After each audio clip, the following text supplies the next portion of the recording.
Makanya orang yang mengatakan, wah Paulus tidak pernah ketemu Yesus, ini yang menceritakan polemikus Muslim. Nah terus apa yang benar? Yang benar wahyu terakhir loh, terakhir bagi yang percaya. Yang percaya kan ditutup wahyu terakhir.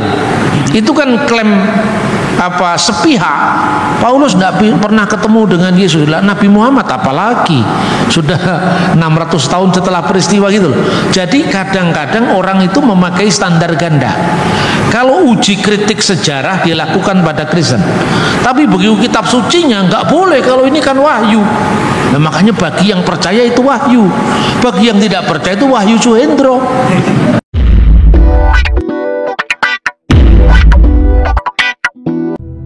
Shalom saudaraku yang dikasihi Tuhan.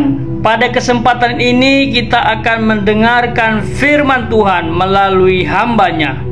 Persiapkan hati dan pikiran saudara agar menjadi lahan yang subur, bertumbuh dan menghasilkan buah. Biarlah nama Tuhan saja yang dipermuliakan. Tuhan Yesus memberkati.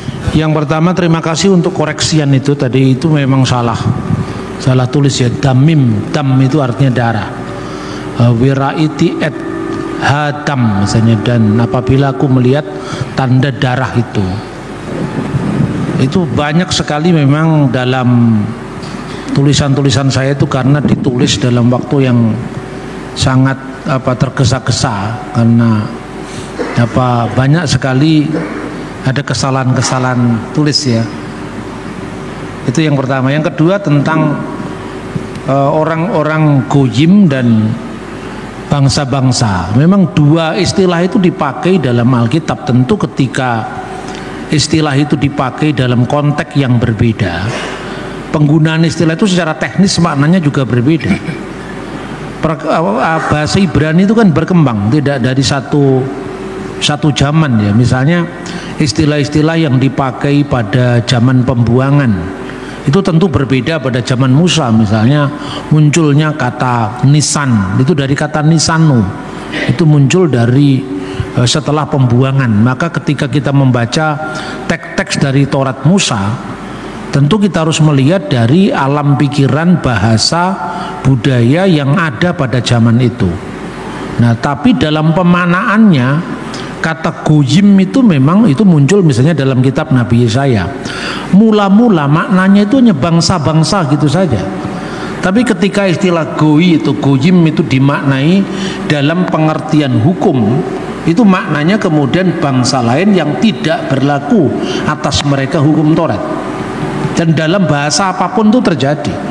Bahasa itu ada memiliki makna umum dan makna hukum. Makna hukum itu kalau dalam konteks misalnya kalau bahasa Arab Islam ya, kata haram, kata halal itu maknanya sebetulnya kalau makna umum misalnya saya tidak suka dengan perbuatan Anda, itu haram alaik misalnya. Haram alaik itu pokoknya itu haram bagimu misalnya. Tidak boleh kamu lakukan itu. Tetapi itu kan makna bahasa umum. Tapi ketika itu menjadi makna syar'i, itu makna secara keagamaan, itu halal dan haram dalam urusan syariah. Perbuatan halal itu adalah perbuatan yang dilarang. Apabila itu dilakukan mendapatkan hukuman, apabila itu tidak dilakukan mendapatkan pahala. Itu kan definisi hukum. Begitu juga kata goyim. Kata goi itu maknanya umum, biasa bangsa-bangsa lain. Maka ketika Abraham disebut Abha Goyim, bapak bagi bangsa-bangsa, itu artinya bangsa-bangsa mana saja. Tapi kemudian ketika memiliki makna hukum, ya kata goyim dimaknai goyim misalnya sabat goi. Sabat goi itu istilah Yahudi sekarang yang artinya hukum sabat itu berlaku bagi Yahudi. Karena tidak berlaku bagi non-Yahudi, maka orang non-Yahudi boleh bekerja pada hari Sabat. Dan di hotel-hotel, di lembaga-lembaga yang dikelola oleh orang Israel, pada hari Sabat hukum itu berlaku bagi orang Yahudi. Tapi ketika orang bukan Yahudi tidak berlaku hukum Sabat, ya mereka boleh bekerja. Makanya di restoran-restoran Yahudi sekarang kalau pada hari Sabtu, sebelum tahun 2000 itu makanan biasanya dingin karena memang tidak mau menyalakan kulkas atau menyalakan pemanas atau menyalakan listrik, itu kan dianggap bekerja. Tapi karena orang Arab agamanya Kristen, orang Arab agamanya Islam, mereka boleh bekerja pada hari Sabat bagi orang Yahudi. Makanya sekarang makanan-makanan sudah hangat semua, panas semua pada hari Sabat. Nah itu goyim dalam makna syar'i. Makanya kita membaca Alkitab hanya dari pelajaran bahasa Ibrani tanpa melihat bagaimana penggunaan istilah ini pada masing-masing periode zaman, itu tentu tidak bisa dijadikan rujukan.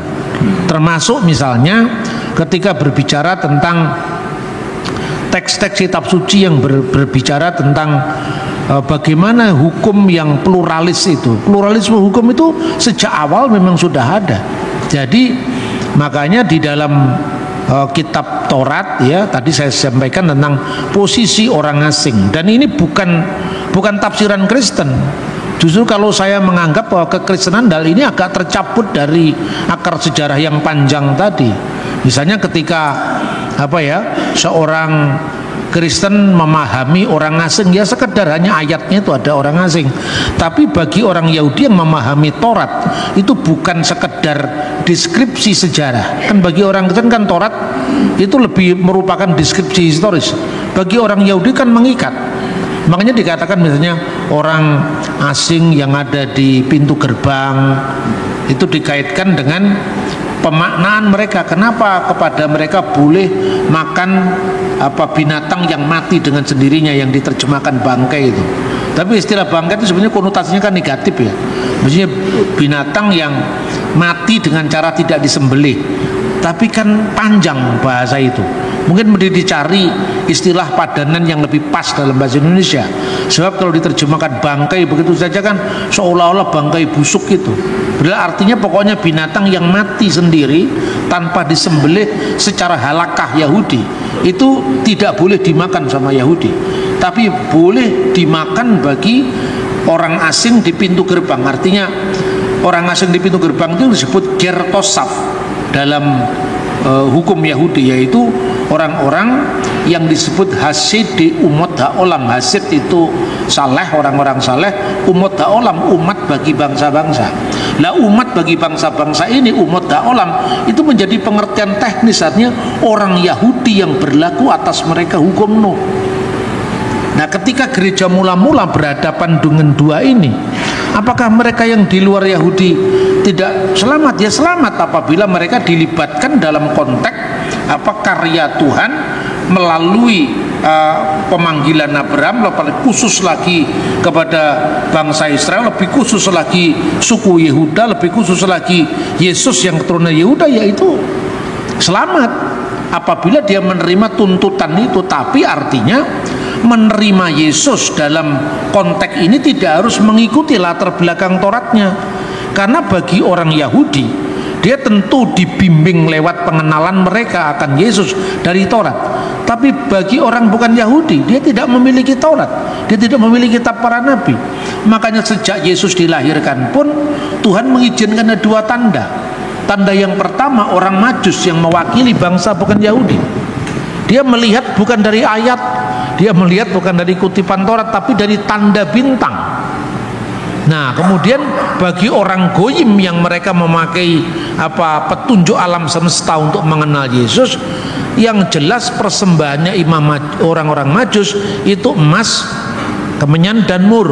Emas itu menggambarkan raja, mur itu nabi yang menderita, kemudian emas, kemenyan itu adalah imam. Jadi Yesus itu sebagai juru selamat adalah imam, nabi, raja.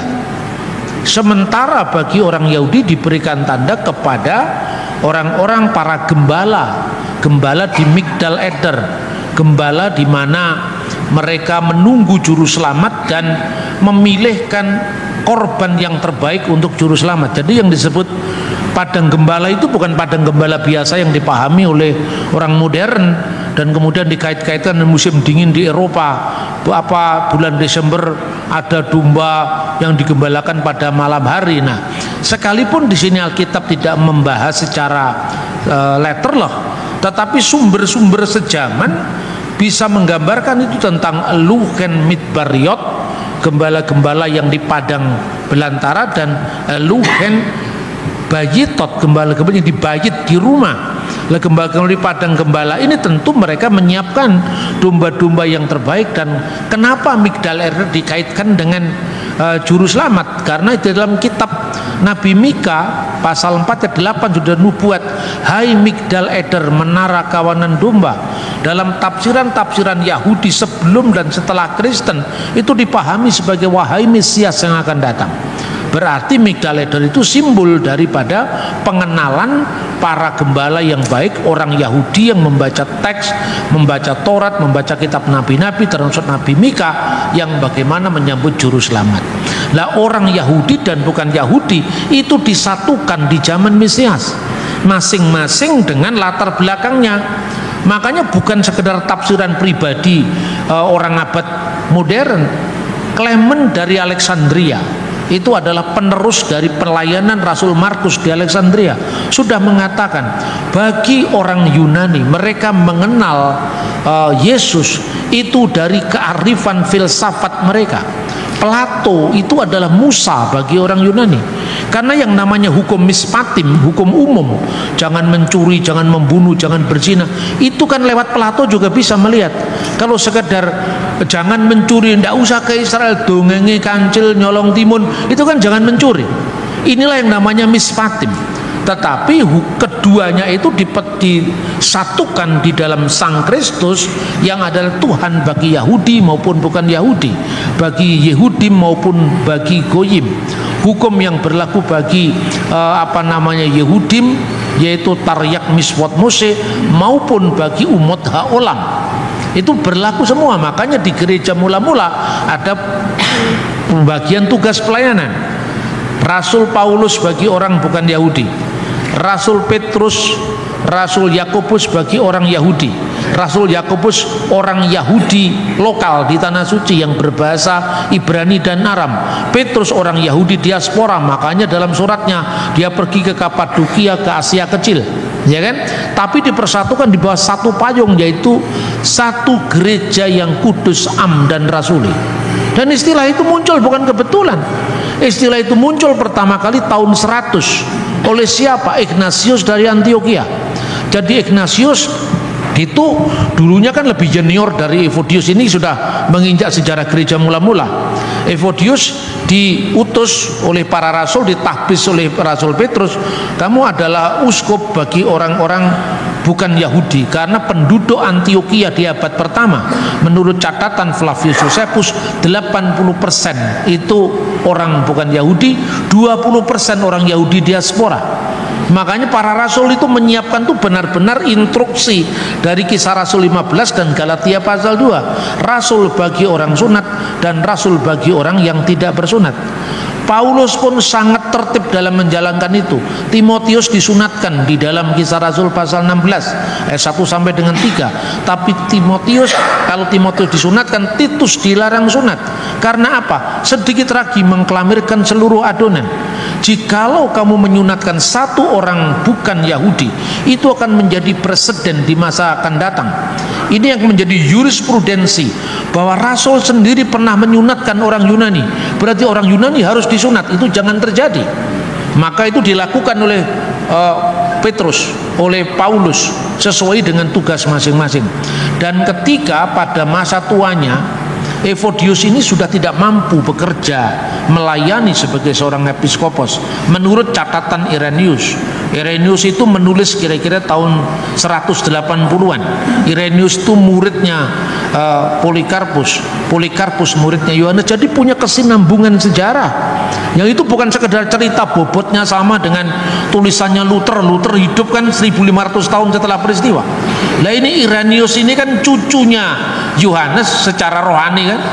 Otomatis dia pernah melihat gurunya diajar oleh Yohanes, mengikuti pelayanan Yohanes. Maka kalau Anda tidak percaya kepada, misalnya saya yang menulis buku Religi Bung Karno, alasannya apa?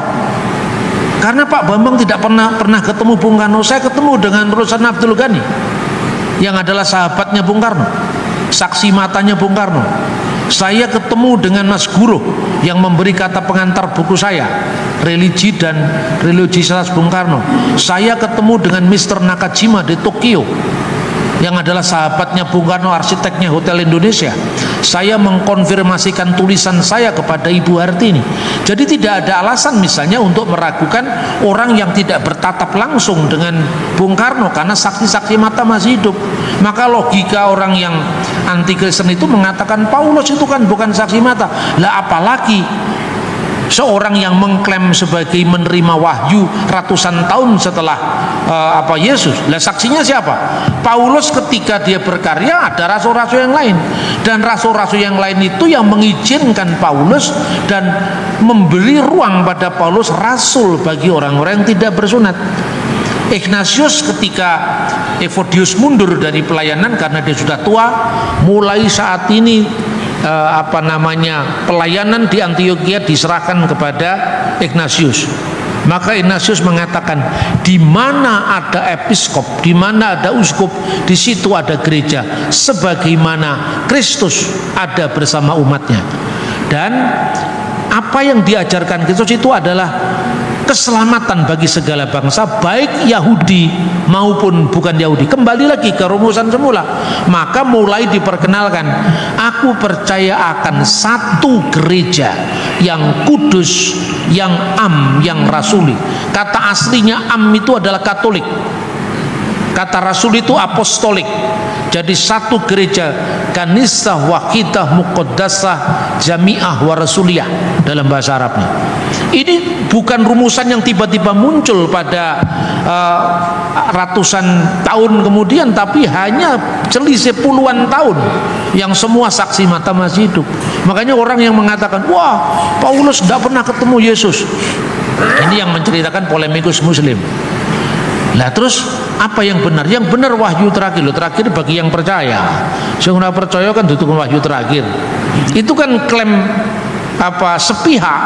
Paulus tidak pernah ketemu dengan Yesus. Nabi Muhammad apalagi sudah 600 tahun setelah peristiwa gitu loh. Jadi kadang-kadang orang itu memakai standar ganda. Kalau uji kritik sejarah dilakukan pada Kristen, tapi begitu kitab sucinya nggak boleh, kalau ini kan wahyu.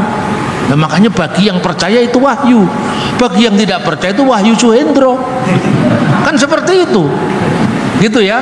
Pemilihan tema begini saudara-saudara. Nanti sore kan temanya, haruskah Tuhan berdoa kepada Tuhan? Itu masih kaitannya dengan Tritunggal.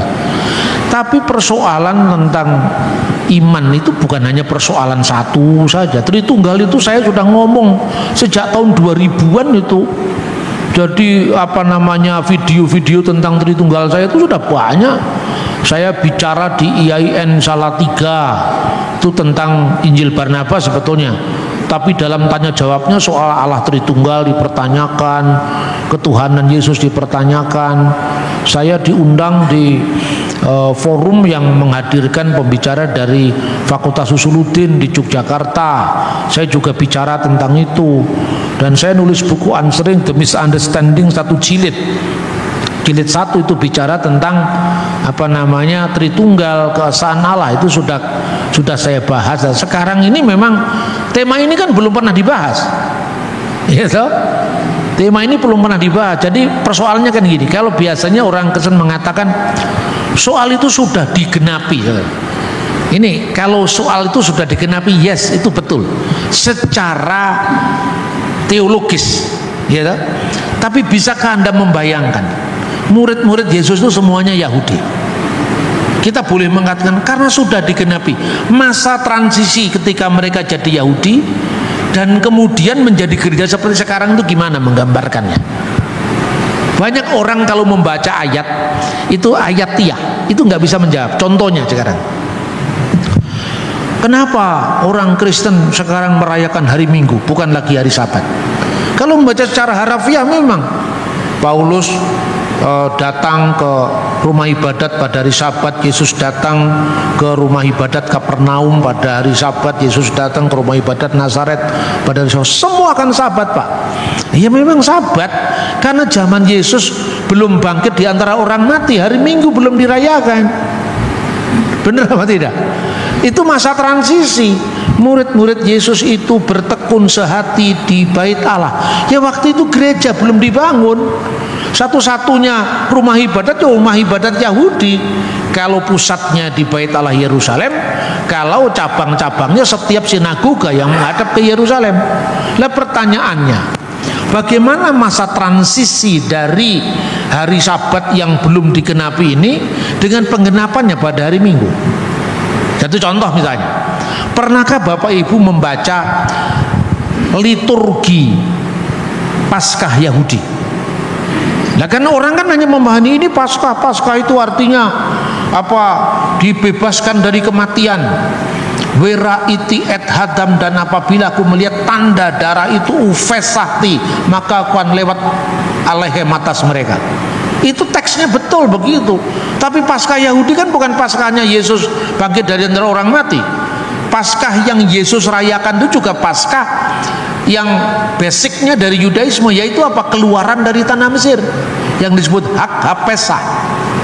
Nah, apa yang dilakukan Yesus? Memecah-mecahkan roti, memberkati. Di Yahudi ada. Menuangkan anggur di Yahudi juga ada, dan memberkati berkat piala anggur. Setelah itu menyanyikan nyanyian pujian, itu pembacaan Mazmur Halel yang diawali Halelu et Hagoyim misalnya. Pujilah dia hai segala bangsa dan seterusnya. Sabihu kolha umim misalnya. Itu kan ada dalam Alkitab dikatakan menyanyikan nyanyian pujian, itu Mazmur yang dinyanyikan. Ya. Nah, tapi urutannya ini urutan Yahudi. Cuma waktu memecah-mecahkan roti, Yesus tidak mengucapkan seperti ritus Yahudi, inilah roti sengsara yang dimakan oleh nenek moyang kita di tanah Mesir. Yesus mengucapkan inilah tubuhku yang dipecah-pecahkannya. Murid-murid menghayati itu, tapi Yesus kan belum bangkit dari orang mati. Kenapa Yesus mengucapkan itu? Kenapa Yesus tidak mengucapkan inilah roti sengsara yang dimakan oleh nenek moyang kita di tanah Mesir?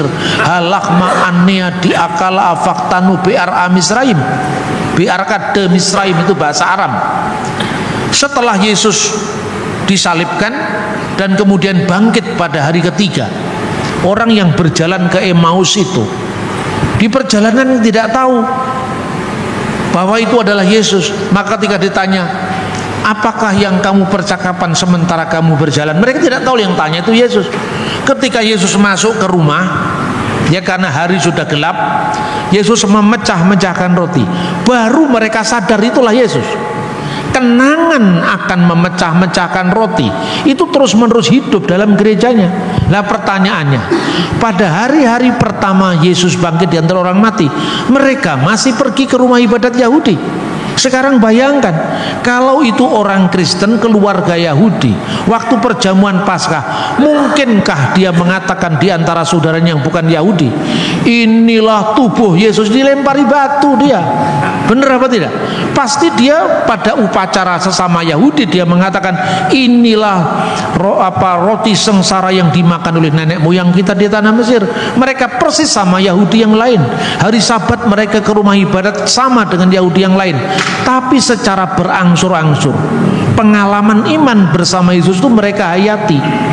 Dan Yesus yang mereka hayati itu bangkit pada hari pertama minggu itu. Maka mulai ada mengenang peristiwa Yesus. Yesus tidak hanya bicara tentang Paskah, keluaran dari tanah Mesir. Kalau saya tarik ke urusan Indonesia lebih kompleks lagi. Paskahnya Yahudi itu kan sama dengan 17 Agustusan. Apa bedanya coba? Kemerdekaan ini hadiah dari Tuhan. Maka orang Yahudi memproklim apa yang dialaminya dengan akulah Tuhan Allahmu yang membawa engkau keluar dari tanah Mesir sebagai hukum pertama. Anoki Adonai Eloheka aser hosetika me'aret Misraim mibat avedim, itu hukum mibet avadim, itu hukum pertama. Kalau orang Kristen kan hukum pertamanya jangan ada ilah lain di hadapan hadiratmu. Orang Yahudi anoki itu hukum pertama. Pertama karena pemahaman Yahudi, hukum itu tidak harus berbentuk perintah. Kedua, mereka mengalami peristiwa itu. Kita tidak mengalami peristiwa itu. Karena bagi kita pembebasan itu dari Belanda dan Jepang, bukan dari tanah Mesir kan? Jadi artinya kalau sekedar pembebasan nasional, setiap bangsa punya Paskahnya sendiri. Maka Yesus memperkenalkan pembebasan untuk selama-lamanya dari segala penindasan bagi bapak penindas, yaitu iblis. Lewat apa? Lewat salibnya. Bukti kemenangannya apa? Bangkit. Kapan dia bangkit? Hari pertama minggu itu. Maka Kisah Rasul pasal 20 ayat 7, pasal 20 ayat 7, mulailah mereka mengenang peristiwa Yesus itu pada hari pertama minggu itu, ketika kami memecah-mecahkan roti. Memecah-mecahkan roti ini bukan roti boy, ini adalah Ekaristi. Itulah yang menjadi penanda bedanya Kristen dari Yahudi yang lain. Lah masa transisi itu tidak pernah dibahas. Jadi orang hanya membaca ayat, itulah sabatku untuk selama-lamanya. Benar apa tidak? Terus bagaimana dia memecah-mecahkan roti? Di mana pertanyaannya? Kalau harinya kan mulai hari Minggu, hari pertama minggu itu. Kan Sunday itu hari dewa matahari. Itu kan bahasa Inggris, bahasa Belanda. Sondag, Sunday. Alkitab ditulis tidak dalam bahasa Inggris, bahasa Ibrani atau Yunani. Di sana dikatakan hari pertama Yom Rison atau Yom Echad. Menjadi bahasa Jawa dino akad, akad legi, akad pon, kliwon, itu tambahan dari Jawa, ya kan? Masa transisi itu tidak pernah dibahas. Makanya kemudian kita berpikir fragmentaris, sektarian. Terus kemudian yang lain dianggap salah semuanya, yang lain dianggap tidak tahu. Padahal yang tidak tahu ya dia yang sektarian ini, ya kan? Hari pertama minggu itu di mana mereka memecahkan roti? Di rumah orang Yahudi yang lain dilempari batu dia, mereka tidak percaya. Maka di Kisah Rasul pasal berapa itu? Pasal 236 atau 46, mereka memecahkan roti di rumah mereka masing-masing. Mereka bertekun dalam pengajaran di bait Allah, tapi memecahkan rotinya tidak di bait Allah. Memecah-mecahkan roti dengan tanda baru, itu darah dan tubuh Yesus, tidak lagi di rumah ibadat Yahudi, tidak lagi di rumah-rumah Yahudi, tetapi di rumah mereka masing-masing. Rumah mereka masing-masing itulah yang nantinya berkembang jadi gereja. Setelah kapan jadi gereja? Ini bicara sejarah lagi. Pada abad pertama tahun 60 itu mulai terjadi pemberontakan Yahudi. Siapa yang memberontak itu? Orang-orang Selot. Selot itu bagian dari Parisi. Ketika mereka sudah mau kalah, rabi mereka nyerah minta damai kepada Roma. Lalu diberikan suatu tempat jauh dari Yerusalem, namanya kota Yabne. Di tempat itu lalu orang Yahudi melakukan reformasi agama. Ini Yahudi tanpa bait Allah, Yahudi tanpa korban binatang. Lah ini transisi yang juga dihapus, hilang dari ingatan kita. Akibatnya kita minder sama Yahudi. Dia kan saudara tua kita. Bener, Yahudi saudara tua kita, tapi bukan Yahudi abad kedua ini. Bener itu saudara kita, itu Yahudi yang di Laut Mati itu, Yahudi Eseni itu yang mengatakan siapakah Mesias itu? Mesias itu bereh di El Yetamar Ubar Elyon Yikroneh. Mesias itu akan disebut anak Allah yang maha tinggi. Lah itu Yahudi juga. Kenapa kita hanya tunduk pada Yahudi setelah runtuhnya bait Allah? Nah kemudian terjadi perang Yahudi kedua. Setelah perang Yahudi kedua, sebelum perang Yahudi kedua, orang Kristen dikutuk sama orang Parisi. Ini Yahudi mengutuk Yahudi. Yang dikutuk bukan hanya Nosrim atau Nasrani, yang dikutuk orang Saduki, Eseni, karena yang mengeluarkan kutukan itu Parisi. Lah Parisi, Saduki, Eseni, Kristen itu sama-sama Yahudi semua. Jadi saling mengutuk sesama bangsa. Kemudian perang Yahudi kedua tahun 132, 135 mereka menang perang. Simon Bar Kokhba menjadi Mesias. Lalu orang Kristen mundur. Untuk urusan ini kita tidak mau ikut ini. Kita memang nasionalis ya nasionalis, patriotis ya patriotis, tapi Mesias kami hanya Yesus. Kami tidak percaya dengan Mesias Yahudi yang menang perang ini. Tahun 135 Kaisar Hadrian kembali ke Yerusalem menghancurkan pemberontakan orang Yahudi. 3 putusan yang mereka ambil. 1, nama Yerusalem diganti dengan nama kota yang dipersembahkan kepada dewa Jupiter, Alia Capitolina, supaya tidak menimbulkan spirit peperangan. Yang kedua, nama Israel diganti dengan Palestina. Itu mulai Hadrian. Karena setiap kali ada kata Yisrael, Yisrael, mereka akan memberontak. Dan yang ketiga, putusan ketiga, semua orang Yahudi diusir dari Yerusalem.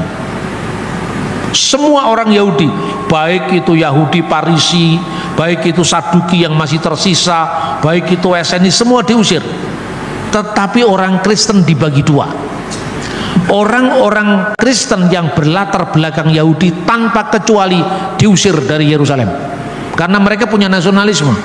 Tapi orang Kristen bukan Yahudi boleh tinggal di Yerusalem. Akibatnya apa? Setelah Rasul Yakobus digantikan oleh Simeon, digantikan terus, sejak tahun 135 tidak ada uskup Yerusalem yang berbahasa yang berkebangsaan Yahudi, karena Yahudi harus tinggal di luar tanah suci. Termasuk akhirnya mereka hijrah ke Pela. Pela itu salah satu dari 10 kota yang disebut Dekapolis itu tahun 135. Akhirnya di Pela itu muncul sekte Yahudi pertama yang namanya aliran Nebionit, itu bidat pertama Kristen selain Gnostik. Nebionit ini sejak zamannya perang Yahudi kedua. Jadi Rasul Paulus sudah meninggal, Petrus sudah meninggal, Rasul sudah meninggal. Ini yang kalau kita membaca sejarah tidak runut langsung mengatakan Paulus bertentangan dengan Petrus. Ini buktinya orang Ebionit menolak kerasulan Paulus. Orang Ebionit itu bidat ekstrim dari orang-orang sisa Parisi yang memaksakan hukum Taurat kepada orang non Yahudi. Ini sejarahnya clear. Lah makanya sejak saat itu tidak ada lagi orang-orang Kristen yang berbahasa Ibrani di Yerusalem, karena sejak tahun 135 yang menjadi uskup keturunan Yunani, keturunan Armenia, asal bukan Yahudi. Hanya satu kali orang Yahudi boleh tinggal pada saat 9 bulan Ab, yaitu saat peringatan runtuhnya Bait Allah, yaitu tanggal 9 bulan Ab, Tis'a B'Ab tahun 70 Masehi. Itu boleh tinggal di situ hanya untuk meratap di tembok barat itu, yang akhirnya disebut orang non Yahudi tembok ratapan, karena orang Yahudi meratap di situ. Sejarah ini harus clear. Jadi masa transisi sebelum sinagog menjadi gereja itu seperti apa? Terus saya katakan, jangan kau bayangkan abad pertama sudah ada GBI, GBIB, Gereja Kebenaran Allah, Gereja Betel, gereja, belum. Yang ada di abad pertama itu ya gereja yang menghayati dari budaya lokal mereka. Bagi orang non Yahudi, kalau Yunani akhirnya jadi gereja Ortodok Yunani. Bagi orang Romawi Latin akhirnya jadi Roma Katolik.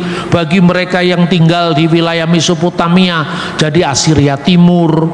Dari mereka yang tinggal di Aram Barat jadi Ortodoks Syria. Baru nanti muncul skisma gereja, dan kata gereja itu muncul kemudian. Kata eklesia muncul dalam Alkitab. Tapi istilah itu persidangan sipil di Yunani juga disebut eklesia waktu itu. Nah, sementara kata kenusta dalam bahasa Aram, kneset, itu ya sidang untuk berkumpul. Makanya Bet Knusta itu artinya sinagoga, tapi Bet Knesset artinya tempat parlemen sekarang. Jadi perkembangan bahasa, perkembangan sejarah, masa transisi itu harus dibahas clear, supaya tidak ada lagi orang-orang yang nuduh Kristen nyolong Tauratnya Musa. Kalau Yesus itu orang Yahudi, kenapa bahasanya Yunani? Terus kemudian kita anti Yunani. Ini kan sering terjadi, padahal keragaman gereja itulah sebetulnya keunggulan gereja. Bukti bahwa Yesus sendiri pernah pertama berkarya di Galilea, wilayah bangsa-bangsa. Lo kok malah gak bersyukur gereja itu punya multi bahasa, terus malah minder disamakan dengan agama Islam, hari satu bahasa, bahasa Arab, Konghucu satu bahasa, bahasa Mandarin. Kristen tidak bisa terikat pada satu kelompok tertentu sekalipun asalnya dari Yudaisme dan Ibrani, Aram, kemudian Yunani, kemudian Latin, dan seterusnya sampai bahasa-bahasa di seluruh ujung bumi ini. Kemarin di Papua saya bicara tentang ujung bumi dalam konteks 170 tahun Injil masuk tanah Papua. Saya kan nggak persiapan itu. Kalau saya nggak baca kira-kira 10 tahun yang lalu, 15 tahun yang lalu, bagaimana saya bisa menyampaikan tema yang pertama kali harus saya sampaikan hanya dalam waktu 1-2 hari? Sekuat apapun pikiran orang, fisiknya tidak mendukung. Benar apa tidak? Makanya saya berterima kasih kalau banyak yang kemudian sempat membaca tulisan saya, kemudian huruf M tertulis N atau huruf N tertulis M, kan biasa begitu kan? Nah itu bisa di cross check langsung. Begitu juga kenapa saya itu sering ditanya orang, Pak Bambang, ketika saya membaca artikel Bapak saya nggak paham-paham, tapi ketika saya bertatap muka begini langsung enak, bisa didengar, bisa bertanya, bisa konfirmasi kan itu kan. Tapi kalau saya nulis itu saya sulit. Apa nggak bisa Pak ditulis dalam bahasa yang lebih sederhana? Pertanyaannya kan sering begitu kan. Saya katakan bisa, sangat bisa, dan itu tidak melelahkan saya. Tapi sekali merengkuh dayung 3 pulau terlampaui, itu maksud saya tidak mungkin menulis 2-3 artikel untuk segmen yang berbeda-beda. Benar apa tidak? Terus yang pertama, ketika saya tidak mungkin menulis 3 segmen yang berbeda-beda, saya harus memilih mana yang paling urgent harus saya layani dulu. Yang sering saya lakukan, yang paling urgent harus saya layani dulu mereka yang salah paham dan berpaham salah. Bener nggak? Apakah saya harus memuaskan orang Kristen yang itu zona aman? Kamu beda pendapat, bertengkar dengan sesamamu Kristen karena aliran yang berbeda, karena satunya pakai musik drum, satunya tidak pakai, itu aja dipersoalkan sejak tahun 70-an. Kalau saya nuruti begini, tidak ada sejarah yang bisa dicipta. Saya akan tenggelam dalam kontroversi yang selama puluhan tahun, bahkan mungkin sudah usia 1 abad ini akan selalu ada. Saya tidak mungkin melayani itu, karena manusia itu 70 tahun, kalau kuat 80 tahun. Kalau usia saya sudah 60, berapa efektif lagi saya harus berkarya? Ini harus dihitung secara cermat. Jadi dulu saya kadang-kadang berandai-andai ketika usia saya masih 30 tahun, 40 tahun, kenapa banyak nongkrongnya juga? Kenapa banyak waktu yang hilang? Tapi sekarang ini sulit untuk membeli waktu, karena waktu sudah sangat mepet sekali. Kita seolah-olah dikejar-kejar oleh waktu. Lah untuk itu saya harus memilih apa? Segmen ini harus saya jawab. Kenapa saya tulis ada Ibraninya, ada Aramaiknya, ada bahasa aslinya? Kenapa? Karena kalau orang hanya saya tulis bahasa Indonesia, yang pertama dia lebih mudah menerima, tapi nggak percaya dengan tulisan saya. Karena bisa jadi saya menerjemahkan keliru. Tapi dengan saya sertakan teks aslinya, ini saya fikut damim misalnya, kan orang bisa lihat sendiri, oh itu ternyata keliru hurufnya Pak. Meskipun saya ngomongnya dam juga bukan dan, tapi kan hurufnya yang keliru. Orang bisa cross check dari bahasa aslinya. Coba kalau saya tulis hanya teks Latinnya, kan orang nggak bisa mengkoreksi. Benar apa tidak? Itu satu. Yang kedua, kutipan saya ini benar apa tidak? Silahkan cross check. Kan orang mengatakan, Pak Bambang ditantang debat. Debat untuk apa? Kalau hanya menimbulkan kebencian. Cukup kamu tanggapi kutipan saya terhadap Philo bener apa enggak, bahwa babi itu binatang yang paling enak di seluruh muka bumi. Kalau tidak percaya dengan teks bahasa Inggris atau bahasa Indonesianya, kan saya sudah menunjukkan sumbernya. The Special Law edisi Yunaninya ini bisa Anda cek apa bahasa Yunaninya sama. Saya hanya memberi ruang untuk memudahkan mahasiswa teologi, memudahkan para hamba Tuhan untuk cross check daripada mencari sendiri. Coba kalau mencari sendiri itu berminggu-minggu saya begini. Karena apa? Literatur saya ada di Malang, sementara mobilitas saya paling-paling saya di Malang. Saya datang ke Indonesia begini cuma sehari 2 hari, habis itu saya keliling. Ingatan saya itu puji Tuhan banyak benernya, meskipun banyak salah tulisnya. Ingatan saya itu kebanyakan bener. Oh, saya katanya pernah membaca ini. Saya itu punya kesaksian aneh-aneh itu banyak, saudara. Saya mencari kutipan itu, kutipan dari teks kuno misalnya apa ya, itu nggak ketemu. Sampai saya tidur tuh nggak nyenyak. Malamnya saya mimpi persis dengan kutipan itu. Ketika besok saya cocokkan, oh ya persis sama ini. Berarti mimpi saya itu juga kadang-kadang dipakai Tuhan untuk mengingatkan saya. Makanya orang nanya ke saya, Pak Bambang, bagaimana Anda bisa menghafal?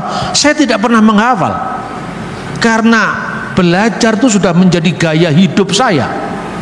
Maka di situ belajar itu bukan menjadi beban.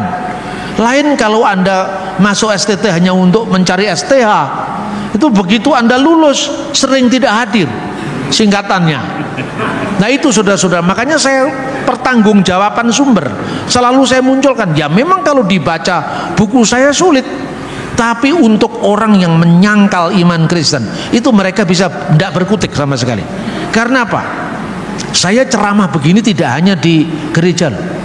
Dalam rangka bulan Bung Karno, Juni 4 tahun lalu kalau tidak salah, itu ketika rame-ramenya itu loh, rendang babi itu loh.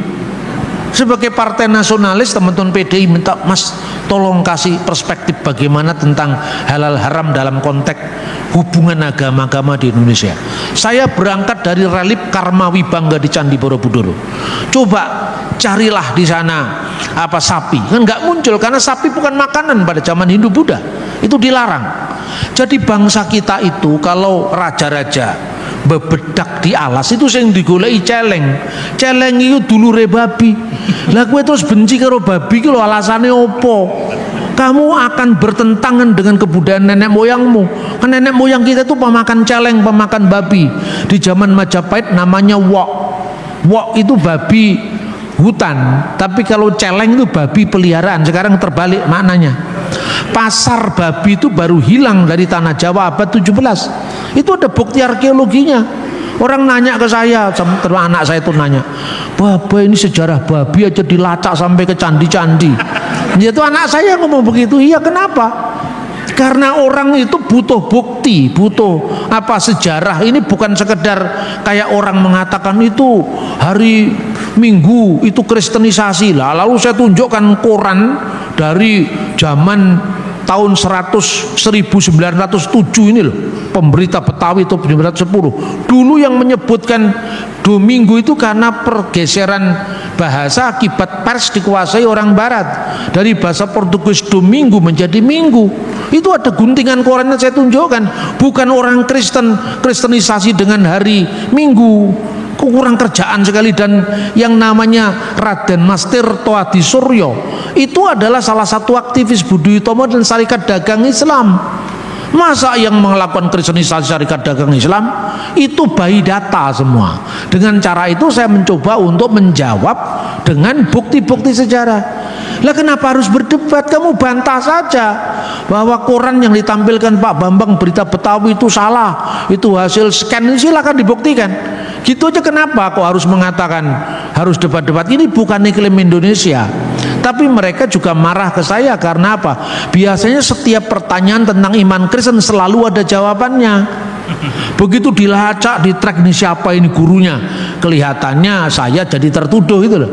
Tapi bagaimana orang saya tidak pernah melukai orang lain, tidak pernah nyerang agama lain. Yang saya lakukan itu hanya menjawab apa yang mereka pertanyakan, itu hak jawab. Jadi itu ya, makanya kalau orang membaca langsung atau mendengar YouTube, apalagi YouTube saya sudah dipotong-potong itu. Jadi konteksnya nggak nyambung, karena itu ceramah saya kadang-kadang 1 jam, kadang-kadang 1,5 jam, dipotong jadi 15 menit. Pas tekanannya ngomong tentang anak, ya otomatis saya dianggap, wah ini Pak Bambang ini nyerang agama lain. Padahal saya tidak nyerang, itu saya menirukan orang seumpama kamu itu konteksnya itu. Misalnya kamu mengatakan Paulus itu nabi palsu, Paulus itu nabi palsu, Paulus itu rasul palsu. Saya akan mengatakan tafsir Islam Quran sendiri itu ada 2 versi. Ada Paulus yang memalsukan ajaran Yesus, ada Paulus muridnya Yesus. Itu Paulus yang mana? Ini versi Islam loh. Saya nggak ngurusi agama Islam, tidak. Tapi kalau memang ada Paulus yang muridnya Yesus, itu tercatat di sejarah mana? Kalau ada Paulus yang menentang Yesus, tercatat di sejarah mana? Kedua, sumber sejarahnya tahun berapa? Jangan hanya cukup ini ada di dalam tafsir Ibnu Katsir. Ibnu Katsir hidup tahun berapa gitu loh.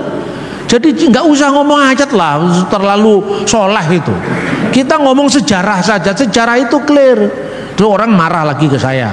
Yesus disalib atau tidak? Pasti disalib, tidak usah baca Alkitab. Orang Kristen yang tidak paham dengan saya dengan ngomong begitu dipikir saya tidak percaya Alkitab, padahal konteksnya bukan begitu. Ini perdebatan sejarah, kenapa harus ditarik-tarik ke teologi? Kalau teologi, kamu tanya ke saya, untuk apa Yesus disalib? Bagi orang Kristen, saya membacanya Alkitab, karena jawabannya cuma ada di Alkitab, tidak ada di tempat lain. Tapi kalau sekedar Yesus disalib tanpa membaca Alkitab pun Yesus pasti disalib, karena sumber-sumber sejarah sejaman Cornelius, Tacitus, Flavius, Josephus semua mengatakan ada orang yang bernama Yesus yang disalibkan pada masa prokurator kita Pontius Pilatus.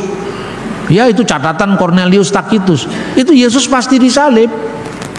Tapi Pak, berarti Bapak tidak percaya Alkitab? Ya percayalah. Kalau sekedar Yesus disalib, pasti disalib. Tapi bagi Anda, untuk apa Yesus disalib? Jawabannya hanya ada di Alkitab bagi yang percaya kepadanya. Terus terakhir, jadi Bapak tidak percaya dengan Al-Quran? Maunya kan saya diajak berdebat Al-Quran. Enggak. Lah kenapa lu Alkitab saya aja nggak saya baca, apalagi kitabmu, saya bilang. Bener apa tidak? Ini orang yang menjadi marah kepada saya, padahal saya itu menghindar dari resiko kebencian terhadap yang lain, resiko kita jengkel sama orang lain. Dan saya membaca Alkitab, hati yang gembira adalah obat. Kalau hatimu selalu diliputi kebencian dengan orang lain, pendek umur kau, nak, tidak bisa panjang umur. Kan seperti itu, ya. Yang terakhir tadi, untuk apa binatang yang kok ada halal haram? Lah itu makanya kalau kita hanya lihat secara sepihak, ya akibatnya jadi seperti itu, melahirkan kebencian terhadap makhluk Tuhan yang lain. Ya, terus salahnya babi itu apa? Salahnya anjing sampai di sebuah kampung tertentu itu harus dibandemi, itu tuh salah opo? Kan juga pengen urip kabeh. Iya, semua punya hak hidup yang sama di alamnya masing-masing kan itu. Terus salahnya apa? Lah itu yang mau dijawab. Yang mau dijawab oleh sejarah. Karena apa loh? Kalau Tuhan itu Tuhan atas segala bangsa, juga Tuhannya India, juga Tuhannya Papua, juga Tuhannya orang Cina. Kenapa di sana simbolnya babi? Ayo sekarang contohnya, kenapa kalau Tuhan itu tidak boleh mengorbankan unta dalam Imamat pasal 11, tapi kenapa kakeknya Nabi Muhammad korbannya babi? Karena dia orang Arab kan itu kan. Kakeknya Nabi Muhammad itu korbannya pakai korban babi, Abdul Muthalib. Kakeknya Nabi Muhammad. Jadi Nabi Muhammad punya bapak namanya Abdullah. Abdullah itu anaknya Abdul Muthalib, itu yang dipakai korban yang dipakai korban unta, bukan babi, sorry ya. Korbannya unta, padahal unta juga dilarang. Ini bisa lihat, makanya saya jawab dengan pluralisme hukum tadi. Lah orang yang belajar di fakultas hukum kan paham yang pluralisme hukum itu apa. Artinya berkembangnya lebih dari satu sistem hukum di suatu wilayah tertentu. Akibat karena masyarakatnya terdiri dari berbagai macam suku, bangsa, otomatis keadilan bagi satu bangsa dengan bangsa lain itu berbeda. Kan begitu kan? Coba orang Jawa suruh memakai baju kafiyah, ya pakai kafiyah seperti Yasir Arafat. Konteksnya apa? Di sana kan ada debu gurun untuk melindungi. Tapi kalau di sini kenapa pakai belangkon? Itu kan konteksnya beda-beda. Apakah yang memakai belangkon lebih buruk daripada yang memakai kafiyah? Apa yang memakai kerudung lebih tidak bagus daripada yang memakai tidak kerudung? Itu hukum kontekstual kan begitu kan? Dan hukum itu kan berkembang. Kalau Tuhan menentukan satu untuk semuanya, itu bertentangan dengan kodrat Tuhan sendiri. Kira-kira seperti itu. Maka hukum itu di Yahudi dinamakan hukim. Hukum itu special law, hukum khusus tanpa alasan. Karena tanpa alasan, Tuhan tidak memberi alasan di Alkitab. Pokoknya itu tidak boleh, bagi Yahudi tidak boleh. Adam dan Hawa disuruh dilarang makan buah pengetahuan yang baik dan yang jahat. Identitas buah itu yang membimbing orang pada pemahaman ini yang baik, ini yang jahat. Tapi nggak disebutkan jenis buahnya itu durian, apa manggis, apa mangga, nggak ada toh. Tapi karena Tuhan melarang jangan kamu makan itu, tidak boleh dimakan. Itu intinya ketaatan pada hukum. Jadi gini, haruslah kamu memasang janur kuning di setiap 17 Agustus. Haruslah kamu menancapkan bambu runcing itu sebagai peringatan kegigihan perjuangan nenek moyangmu. Nah ini harus loh Pak, ini harus. Ya tapi harus ketika Tuhan bicara di mana? Tuhan bicara di Solo, tidak di Melbourne, kan begitu kan?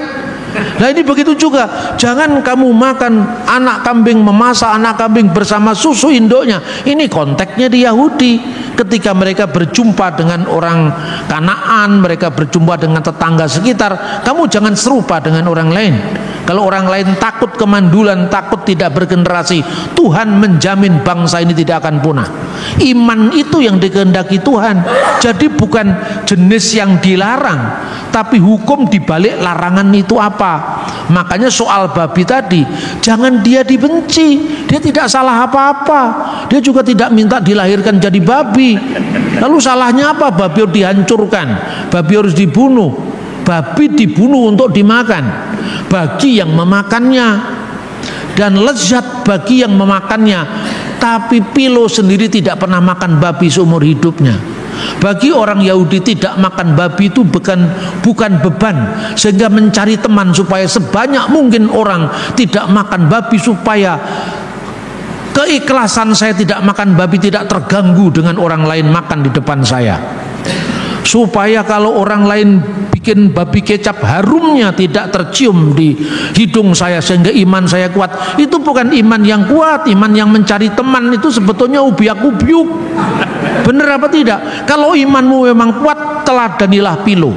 Philo mengatakan bagi yang memakannya, dia sendiri tidak makan. Bagi dia orang Yahudi, kami orang Yahudi tidak boleh makan babi, itu kehormatan dari Tuhan. Nah tapi yang lain mencari alasan. Babi tidak boleh dimakan bukan karena alasan higienitas, tidak higienis, tidak. Babi tidak boleh dimakan itu dalam konteks korban. Karena korbannya di Bait Allah orang Yahudi, maka babi itu karena anaknya belasan, sulit ditandai mana yang sulung. Padahal yang sulung harus dipersembahkan kepada Tuhan, gitu loh. Jadi semua bisa dicari alasannya, bukan mencari-cari loh.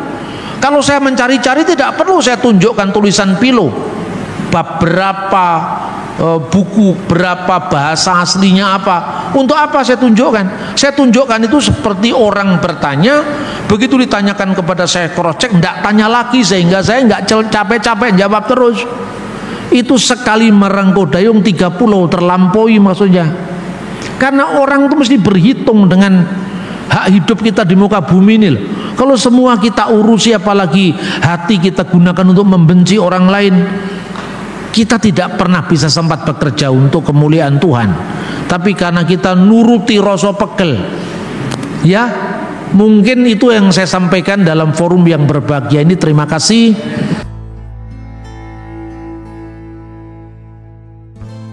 Terima kasih saudaraku sudah mendengarkan penjelasan hambanya Dr. Bambang Norsena sampai selesai. Jika ada pendapat atau pertanyaan silahkan isi di kolom komentar ya. Mari saudaraku kita pahami tentang wahyu lebih lengkap. Berkaitan juga dengan perbedaan wahyu dalam Yudaisme, Kristen dan Islam. Serta bagaimana kita bisa hidup berdampingan dengan toleransi yang baik dalam kemajemukan. Berikut adalah penjelasan praktis tentang arti wahyu secara umum. Wahyu adalah proses di mana Tuhan mengungkapkan dirinya kepada manusia, baik secara langsung maupun tidak langsung. Wahyu dapat berupa pengalaman spiritual, mimpi, visi, atau bahkan melalui peristiwa-peristiwa dalam sejarah. Adapun tujuan wahyu diberikan adalah untuk membantu manusia memahami kehendak dan rencana Tuhan. Wahyu juga dapat memberikan pengharapan, penghiburan, dan bimbingan kepada orang-orang yang percaya.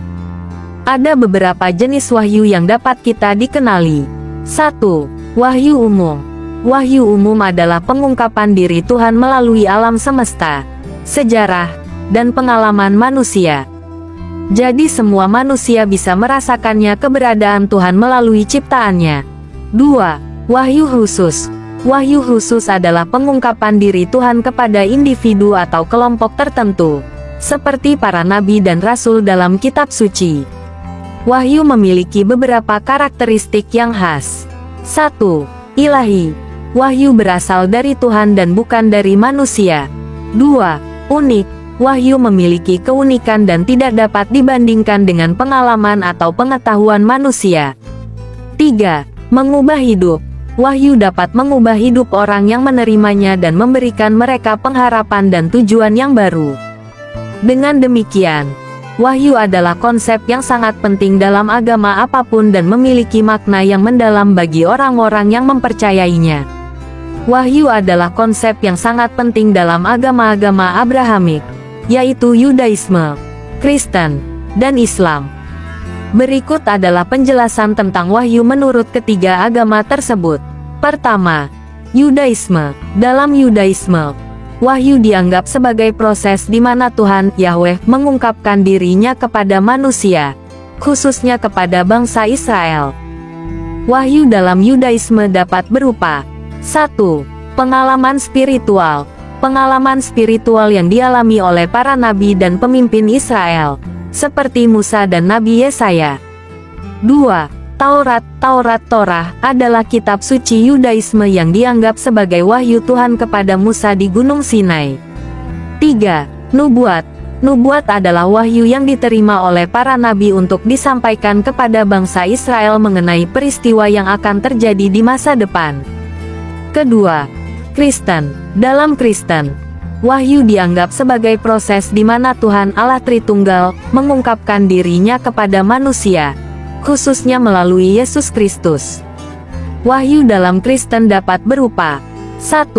Yesus Kristus.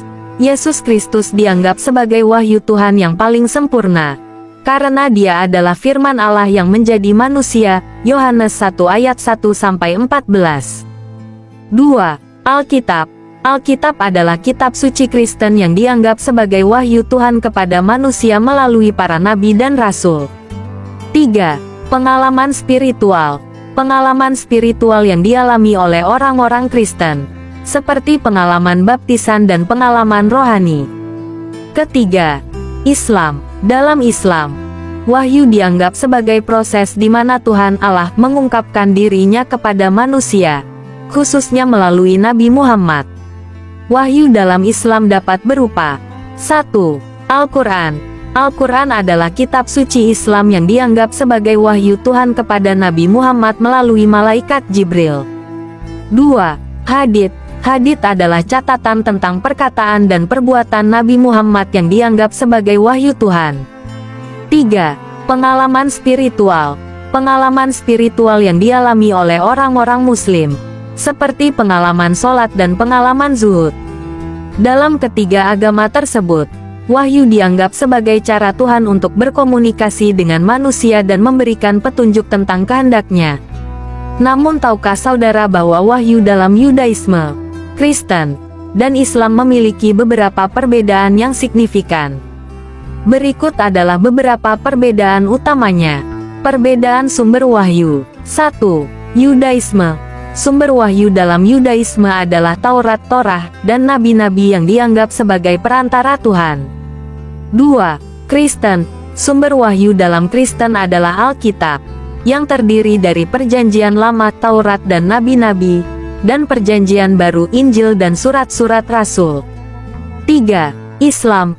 Sumber wahyu dalam Islam adalah Al-Quran, yang dianggap sebagai kitab suci yang diturunkan oleh Tuhan kepada Nabi Muhammad melalui malaikat Jibril. Perbedaan cara penerimaan wahyu. 1. Yudaisme. Wahyu dalam Yudaisme diterima melalui nabi-nabi yang dianggap sebagai perantara Tuhan. 2. Kristen. Wahyu dalam Kristen diterima melalui Yesus Kristus, yang dianggap sebagai firman yang menjadi manusia. 3. Islam. Wahyu dalam Islam diterima melalui Nabi Muhammad, yang dianggap sebagai nabi terakhir yang menerima wahyu dari Allah. Perbedaan tujuan wahyu. 1. Yudaisme. Tujuan wahyu dalam Yudaisme adalah untuk memberikan petunjuk tentang kehendak Tuhan dan untuk memimpin bangsa Israel. 2. Kristen. Tujuan wahyu dalam Kristen adalah untuk memberikan keselamatan dan pengampunan dosa melalui Yesus Kristus. 3. Islam. Tujuan wahyu dalam Islam adalah untuk memberikan petunjuk tentang kehendak Allah dan untuk memimpin umat manusia ke jalan yang benar. Perbedaan konsep Tuhan. 1. Yudaisme. Konsep Tuhan dalam Yudaisme adalah Tuhan yang satu dan unik, yang dianggap sebagai pencipta dan penguasa alam semesta. 2. Kristen. Konsep Tuhan dalam Kristen adalah Tuhan yang satu dan unik, yang dianggap sebagai Allah Tritunggal, Bapa, Firman, dan Roh Kudus. 3. Islam. Konsep Tuhan dalam Islam adalah Tuhan yang satu dan unik, yang dianggap sebagai Allah yang Maha Kuasa dan Maha Bijaksana. Dengan demikian, wahyu dalam Yudaisme, Kristen, dan Islam memiliki beberapa perbedaan yang signifikan, baik dalam hal sumber wahyu, cara penerimaan wahyu, tujuan wahyu, maupun konsep Tuhan. Dalam Islam, Al-Quran dianggap sebagai wahyu terakhir yang diturunkan oleh Allah kepada Nabi Muhammad melalui malaikat Jibril. Bagaimana menurut saudara semua? Mari kita bahas terlebih dahulu. Berikut beberapa alasan mengapa Islam mengatakan bahwa Al-Quran adalah wahyu terakhir. 1. Nabi Muhammad dianggap sebagai nabi terakhir yang diutus oleh Allah. Oleh karena itu, wahyu yang diturunkan kepadanya juga dianggap sebagai wahyu terakhir. 2. Al-Quran dianggap sebagai kitab suci yang sempurna dan lengkap, tidak memerlukan tambahan atau perubahan lagi. 3. Al-Quran dianggap sebagai penggenapan wahyu-wahyu sebelumnya, seperti Taurat dan Injil, yang dianggap telah diubah atau rusak oleh manusia. 4. Al-Quran dianggap sebagai wahyu yang abadi dan tidak akan pernah berubah atau digantikan oleh wahyu lain. 5. Al-Quran sendiri menyatakan bahwa Nabi Muhammad adalah nabi terakhir dan bahwa Al-Quran adalah wahyu terakhir. Qs. Al-Ahzab 40. Qs. Al-Fat 28. Beberapa ayat Al-Quran yang mendukung konsep Al-Quran sebagai wahyu terakhir adalah 1. Al-Ahzab 40. Muhammad itu sekali-kali bukanlah bapa dari seorang laki-laki di antara kamu, tetapi dia adalah Rasulullah dan penutup nabi-nabi. 2. Al-Fat 28. Dia telah mengutus Rasulnya dengan membawa petunjuk dan agama yang benar untuk dimenangkan atas segala agama, meskipun orang-orang musyrik tidak menyukainya. 3. Al-Maidah 3. Pada hari ini telah kusempurnakan untuk kamu agamamu, dan telah kucukupkan kepadamu nikmatku, dan telah kuridai Islam itu jadi agama bagimu. Dengan demikian, Islam menganggap Al-Quran sebagai wahyu terakhir karena Nabi Muhammad adalah nabi terakhir. Al-Quran adalah kitab suci yang sempurna dan lengkap, dan Al-Quran sendiri menyatakan bahwa Nabi Muhammad adalah nabi terakhir dan bahwa Al-Quran adalah wahyu terakhir. Tetapi pandangan mengenai Al-Quran sebagai wahyu terakhir dan Nabi Muhammad sebagai nabi terakhir merupakan klaim sepihak semata. Mengapa demikian? Karena Yudaisme dan Kristen sendiri tidak pernah mengakui bahwa Al-Quran dan Muhammad sebagai wahyu dan nabi terakhir. Kalau kita lihat dalam Tanah dan Injil tidak pernah menubuatkan atau menceritakan tentang Muhammad dan Al-Quran sebagai nabi dan wahyu yang terakhir. Lantas, apakah Al-Quran dan Muhammad dapat dipercaya sebagai wahyu dan nabi terakhir? Jawabannya ada dalam benak saudara masing-masing.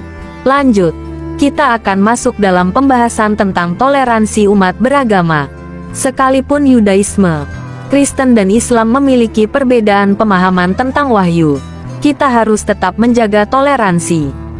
Sikap toleransi terbaik dari Yudaisme, Kristen, dan Islam terhadap perbedaan wahyu masing-masing dapat dicapai dengan beberapa cara berikut. Yudaisme 1.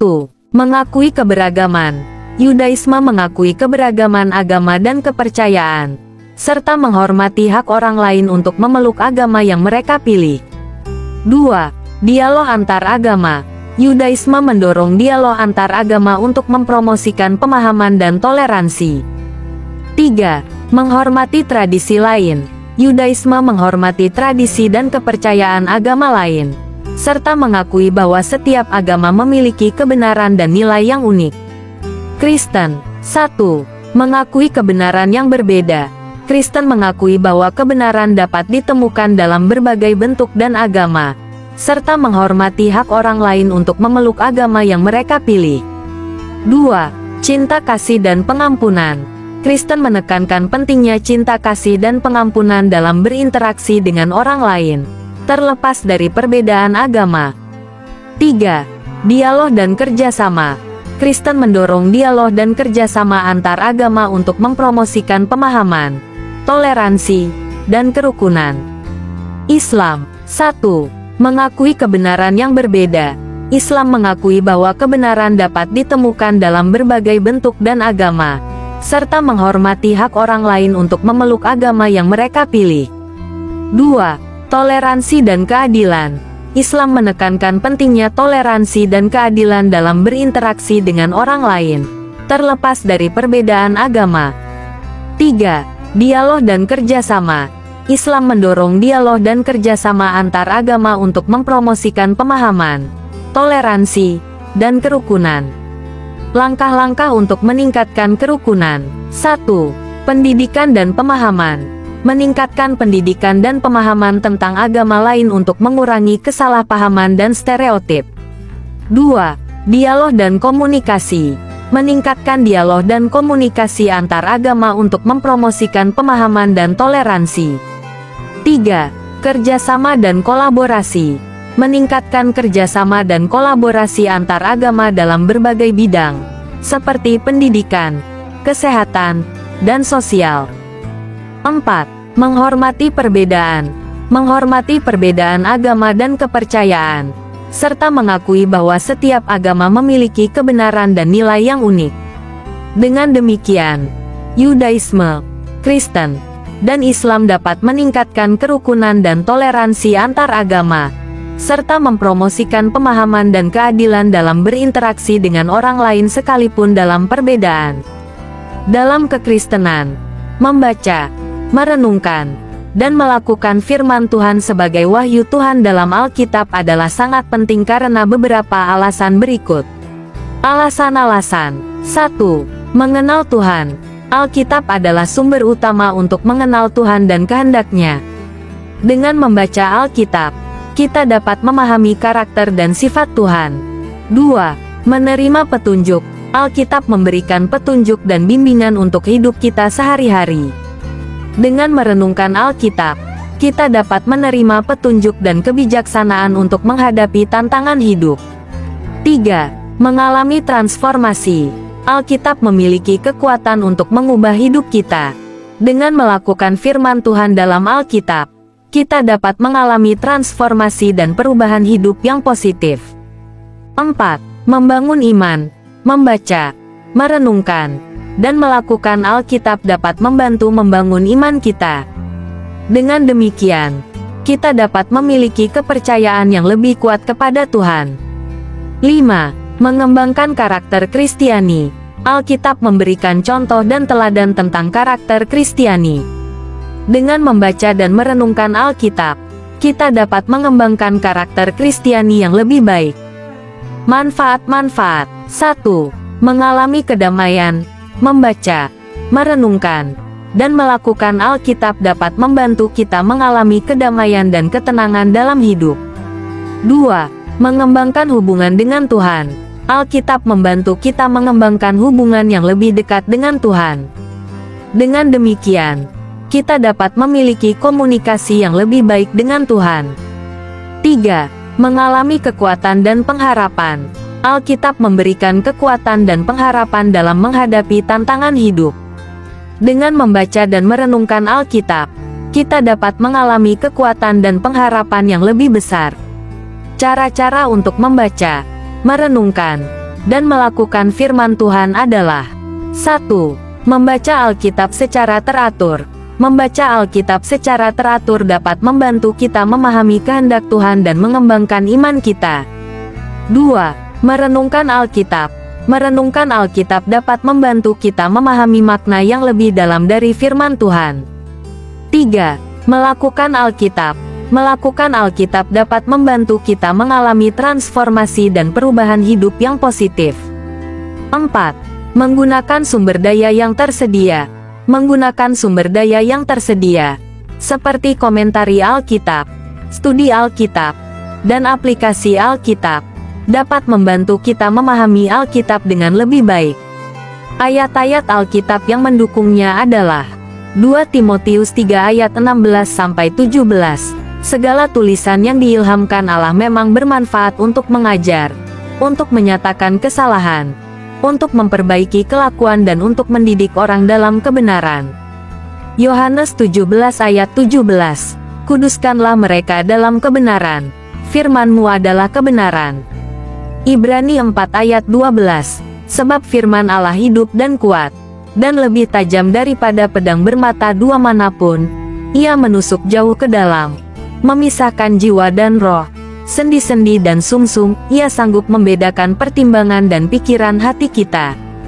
Dengan demikian, membaca, merenungkan, dan melakukan firman Tuhan sebagai wahyu Tuhan dalam Alkitab adalah sangat penting untuk mengembangkan iman kita, mengalami transformasi dalam hidup, dan membangun hubungan yang lebih dekat dengan Tuhan. Percayalah apapun yang kamu lakukan untuk Tuhan, jerih lelahmu tidak akan sia-sia. Tuhan akan perhitungkan semuanya. Ada janji mahkota yang akan digenapi dalam hidupmu. Berikut 5 jenis mahkota dalam Alkitab yang akan saudara terima jika lakukan firman Allah, yaitu mahkota abadi, mahkota sukacita, mahkota kebenaran, mahkota kemuliaan, mahkota kehidupan. Kata mahkota dalam Alkitab berasal dari kata Yunani Stephanos yang berarti lambang kebangsawanan, hadiah dalam permainan, atau simbol kehormatan. Dalam Perjanjian Baru, mahkota-mahkota surgawi dijanjikan kepada orang-orang yang setia. Untuk penjelasan yang lebih lanjut adalah 1. Mahkota abadi disebutkan dalam 1 Korintus 9 ayat 24-25. 2. Mahkota sukacita disebutkan dalam 1 Tesalonika 2 ayat 19. 3. Mahkota kebenaran disebutkan dalam 2 Timotius 4 ayat 8. 4. Mahkota kemuliaan disebutkan dalam 1 Petrus 5 ayat 4. 5. Mahkota kehidupan disebutkan dalam Wahyu 2 ayat 10. Mahkota kehidupan merupakan hadiah bagi orang-orang yang setia, bertahan, dan melakukan pekerjaan Kristus sampai akhir. Mahkota duri juga disebutkan dalam Alkitab, yaitu mahkota yang dikenakan kepada Yesus saat akan disalib. Mahkota duri menandakan kerendahan hati Kristus karena ia rela menukar mahkota surgawinya dengan mahkota penderitaan. Oleh sebab itu saudara-saudara, lakukanlah pekerjaan Tuhan dengan tulus dan ikhlas.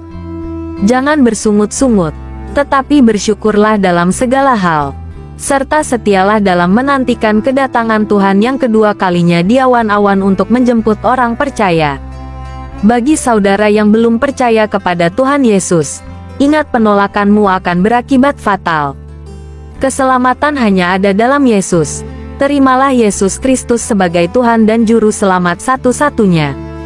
Maka saudara akan diselamatkan. Tuhan Yesus memberkati.